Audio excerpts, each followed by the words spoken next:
Lord. దేవుని నామముకు మహిమ కలుగునుగాక.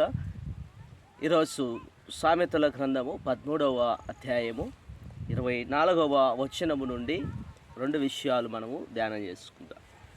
బెత్తము వాడని వాడు తన కుమారునికి విరోధి, కుమారుని ప్రేమించువాడు వారిని శిక్షించును. క్రమశిక్షణ, దిద్దుబాటు, సవరణ లేకపోతే పిల్లలు ఎదిగే కొద్దీ మూర్ఖులుగా, స్వార్థపరులుగా, సానుభూతి లేని వారుగా తయారవుతారు.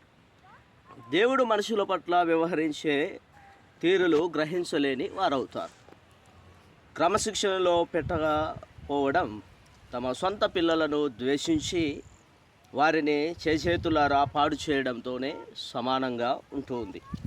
ఈ విషయంలో అలక్ష్యము చేసేవారు తమ పిల్లలను కాదు, తమను తామే ప్రేమించుకుని ఉన్నారు.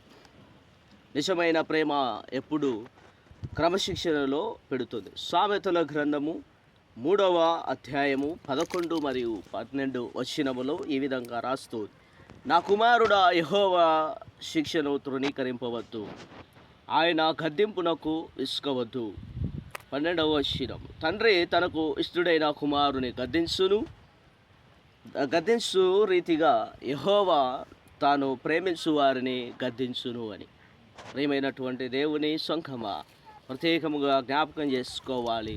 ఈ దినాలలో మనము మన పిల్లలను మరి సమాజంలో చూస్తూ ఉన్నట్లయితే క్రమశిక్షణ లేనటువంటి పిల్లలు ఎంతో దుర్బలముగా, అన్యాయస్తులుగా, చోరులుగా, నరహంతకులుగా, దూషణ పరులుగా జీవిస్తున్నటువంటిది మనం చూస్తూ ఉన్నాం.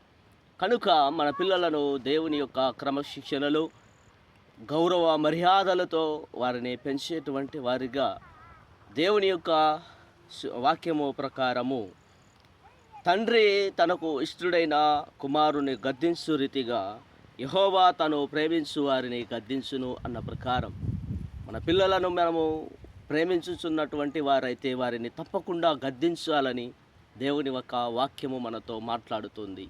కాబట్టి సరైనటువంటి క్రమశిక్షణలో వారిని పెంచి దేవునికి ఇష్టమైనటువంటి పిల్లలుగా జీవించుటకు మన ప్రయాసము మనము వ్యర్థము కాకుండా మనము కష్టపడదాం, వారిని దేవుని యొక్క మార్గంలో నడిపిస్తాం.